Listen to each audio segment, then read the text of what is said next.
السلام علیکم ورحمۃ اللہ وبرکاتہ۔ بسم اللہ الرحمن الرحیم۔ سامعین و ناظرین، گزشتہ ویڈیو سبق نمبر 17 میں مرکب کی ڈیفینیشن اور اس کی اقسام کو تفصیل کے ساتھ بیان کیا گیا تھا، جن میں سے مرکب توصیفی کے بیان کو آپ کے سامنے پیش کیا گیا تھا اور مختصر طور پر بیان کیا تھا۔ آج کے اس ویڈیو کے اندر مرکب توصیفی ہی کے بارے میں بحث کی جاتی ہے۔ گزشتہ ویڈیو میں بتلایا گیا تھا کہ مرکب توصیفی کے اندر 4 چیزوں کا لحاظ رکھنا ضروری ہے، یعنی موصوف جیسا ہوگا ویسی صفت ہوگی۔ اس سلسلے میں 4 چیزوں کا لحاظ ضروری ہے۔ نمبر 1 مذکر مؤنث، نمبر 2 معرفہ نکرہ، نمبر 3 واحد تثنیہ جمع، اور نمبر 4 اعراب، یعنی مرفوع، منصوب اور مجرور ہونا۔ یہ 4 چیزیں مرکب توصیفی کے اندر، ان میں سے ایک نہ ایک، کوئی چاروں میں سے ایک چیز تو ضرور ہوگی۔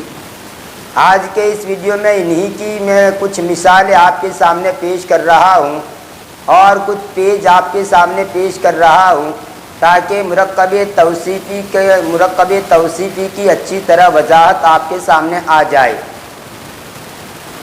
مرکب توصیفی جو ہوتا ہے، اس کے اندر جو موصوف ہوتا ہے وہ اسم ذات ہوتا ہے، اور اس کی جو صفت ہوتی ہے وہ اسم ذات نہیں ہوتی۔ تو مرکب توصیفی کا پہلا جز اسم ذات ہوتا ہے اور دوسرا اسم صفت ہوتا ہے۔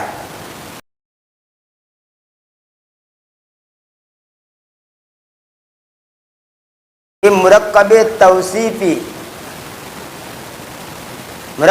توصیفی میں دونوں جز یا تو معرفہ ہوں گے یا تو دونوں جز نکرہ ہوں گے، لیکن اگر پہلے جز کو معرفہ بنا دیا جائے تو ایسی صورت کے اندر وہ مرکب توصیفی نہیں رہے گا، بلکہ یہ جملہ اسمیہ خبریہ بن جائے گا۔ مثال سے وضاحت ہو جائے گی۔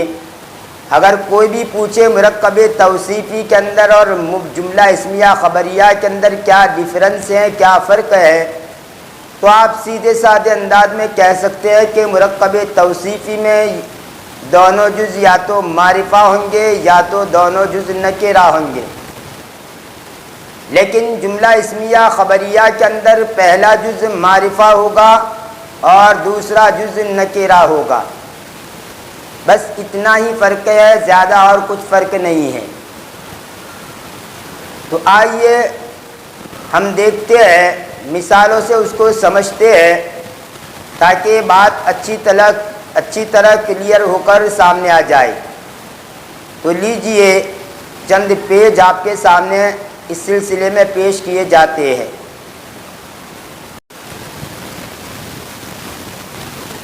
دیکھیے، یہ مرکب توصیفی، پہلے جز کو موصوف کہا جاتا ہے اور دوسرے جز کو صفت کہا جاتا ہے، اور ان دونوں کو ملا کر کے آپ کہیں گے مرکب توصیفی۔ میں نے تصاویر کے ساتھ مثال پیش کی ہے تاکہ بات اچھی طرح واضح ہو جائے۔ مثلا یہ حمار اور صغیر، یہ حمار موصوف ہے اور یہ صغیر جو ہے یہ صفت ہے، اور ان دونوں کو جب آپ ملا دیں گے حمار صغیر، تو یہ مرکب توصیفی کہا جائے گا۔ تو یہ حمار موصوف، یہ صغیر صفت، اور دونوں کو ملا کر کہیں گے مرکب توصیفی۔ مرکب توصیفی میں پہلے صفت کا ترجمہ کیا جائے گا، یعنی صغیر کا، اور اس کے بعد یہ موصوف کا ترجمہ کیا جائے گا۔ تو حمار صغیر کا معنی چھوٹا گدھا۔ اب جو 4 باتیں میں نے آپ کے سامنے پیش کی تھی، ان چاروں میں سے ایک ایک اس میں اگا دے کہ پہلی جو بات پیش کی تھی مذکر مؤنث ہونا، تو یہ موصوف مذکر ہے تو یہ اس کی صفت بھی مذکر ہے۔ دوسری بات معرفہ نکرہ ہونا، تو یہ نکرہ ہے تو اس کی یہ صفت بھی نکرہ ہے۔ اور تیسری چیز واحد تثنیہ جمع، تو یہ واحد ہے تو یہ بھی واحد ہی ہے۔ اور چوتھی چیز اعراب یعنی مرفوع منصوب اور مجرور ہونا، تو یہ مرفوع ہے اور یہ بھی مرفوع ہے۔ یہ تو میں نے ایک مثال جب اپنے اعتبار سے ہر ایک کو سمجھ لیجئے، یہ تثنیہ کی مثال ہے اور یہ جمع کی، اور یہ جمع غیر ذوی العقول ہے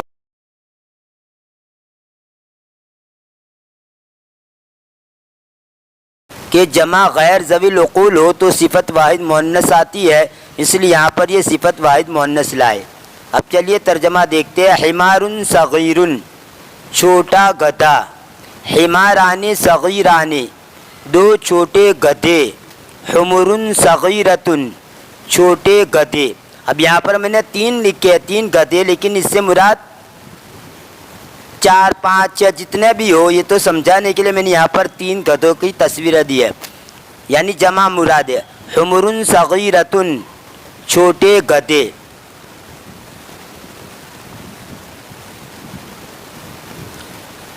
اب یہاں پر دیکھیے یہ معرفہ ہے، پہلی جو 3 مثال ہے وہی ہے، لیکن یہاں پر اس کو معرفہ بنا دیا گیا، یہاں ال داخل کر کے معرفہ بنا دیا گیا، تو یہاں پر بھی ال داخل کر کے اس کو معرفہ کر دیا گیا تینوں مثالوں میں۔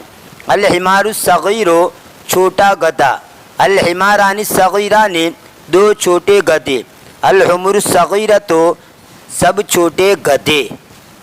یہ تو مرفوع کی مثالیں ہیں۔ اب یہ دیکھیے یہ منصوب کی مثال ہے۔ ان حمارا صغیرا، یہ ان کی وجہ سے اسم جو ہوتا ہے وہ منصوب ہو جاتا ہے، لہذا یہاں پر منصوب ہو گیا۔ جب یہ موصوف منصوب ہو گیا تو اس کی یہ صفت بھی منصوب ہو جائے گی۔ تو ان حمارا صغیرا، بے شک چھوٹا گدھا، ان حمارین صغیرین، تثنیہ کے اوپر جب ان آئے گا تو ایسی صورت میں یہ الف جو ہے وہ یا بن جائے گا، بجائے الف مدہ کے یا لین کی شکل بن جائے گی۔ ان حمارین صغیرین، تو جب یہ منصوب ہو گیا تو یہ بھی منصوب ہو گیا، بلا شبہ دو چھوٹے گدھے۔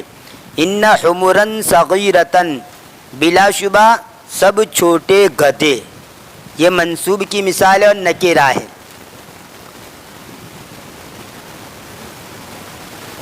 اب یہاں پر دیکھیے یہ بھی منصوب کی مثال ہے لیکن معرفہ ہے۔ ان الحمار الصغیر، بلا شبہ چھوٹا گدھا، ان الحمارین الصغیرین، بلا شبہ دو چھوٹے گدھے، ان الحمر الصغیرۃ، بلا شبہ سب چھوٹے گدھے۔ اب یہاں پر مجرور کی مثال ہے۔ علی حمار صغیر، چھوٹے گدھے پر، علی کا معنی پر، چھوٹے گدھے پر۔ دیکھیے علی حرف جربیہ، کوئی بھی حرف جر آ جائے تثنیہ کے اوپر تو وہاں پر بھی الف مدہ جو ہے یا لین کی شکل بن جائے گا، یعنی منصوب ہونے کی حالت میں بھی یہی شکل رہے گی اور مجرور ہونے کی حالت میں بھی یہی شکل رہے گی، یعنی الف مدہ کو یا لین بنا دیا جائے گا۔ علی حمارین صغیرین، دو چھوٹے گدھوں پر، علی حمر صغیرۃ، سب چھوٹے گدھوں پر۔ یہ تو نکرہ کی مجرور کی مثال ہے۔ اب یہ دیکھیے معرفہ کی مجرور کی مثال ہے۔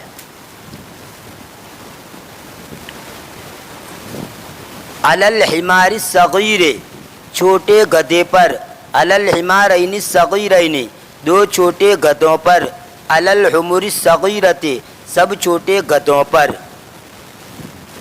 یہ تو مذکر کی مثالیں ہیں۔ اب آج یہ مؤنث کی مثال ہے، اسی طرح سمجھتے ہیں۔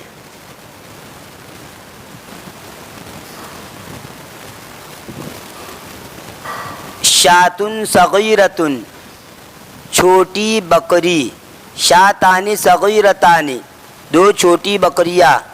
یہ شاتن کی جمع ہے شیاہن، شیاہن صغیرتن، یہاں پر یہ صغیرتن واحد مؤنث آنا چاہیے، کبھی کبھی جمع بھی لے آئی جاتی ہے لیکن عموماً واحد مؤنث آتا ہے۔ شیاہن تو صغارن بھی آپ کہہ سکتے ہیں لیکن وہ کم، ورنہ زیادہ تر جمع غیر ذوی العقول کے لیے واحد مؤنث آتا ہے۔ تو یہاں پر آپ کہیں گے شیاہن صغیرتن، سب چھوٹی بکریاں۔ یہ معرفہ کی مثال ہے۔ الشاۃ الصغیرۃ، چھوٹی بکری، الشاتان الصغیرتان، دو چھوٹی بکریاں، الشیاہ الصغیرۃ یا الصغار، الشیاہ الصغار یا الشیاہ الصغیرۃ، سب چھوٹی بکریاں۔ ابھی منصوب کی مثالیں لیجئے،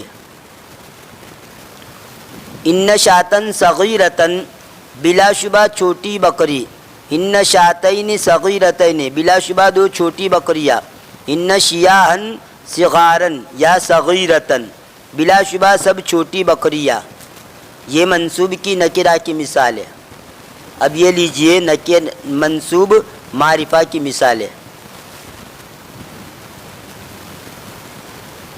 ان الشاۃ الصغیرۃ، بلا شبہ چھوٹی بکری، ان الشاتین صغیرتین، بلا شبہ دو چھوٹی بکریاں، ان الشیاہ الصغار یا ان الشیاہ الصغیرۃ، بلا شبہ سب چھوٹی بکریاں۔ اب لیجئے مجرور کی مثال ہے، علی شاتن صغیرتن، چھوٹی بکری پر، علی شاتین صغیرتین، دو چھوٹی بکریوں پر، علی شیاہن صغارن یا علی شیاہن صغیرتن، سب چھوٹی بکریوں پر۔ معرب باللام کی مثال، علی الشاۃ الصغیرۃ، چھوٹی بکری پر، علی الشاتین الصغیرتین، دو چھوٹی بکریوں پر، علی الشیاہ الصغار یا علی الشیاہ الصغیرۃ، سب چھوٹی بکریوں پر۔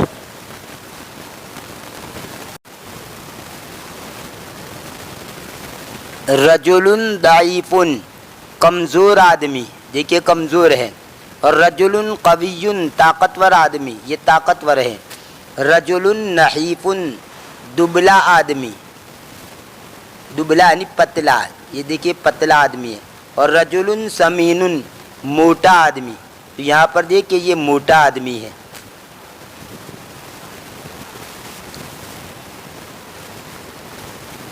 رجل قصیر، پستہ قد یعنی ٹھنگنا آدمی، رجل طویل، لمبا آدمی، یہ لمبا ہے، رجل صغیر، چھوٹا آدمی، اور رجل کبیر، بڑا آدمی۔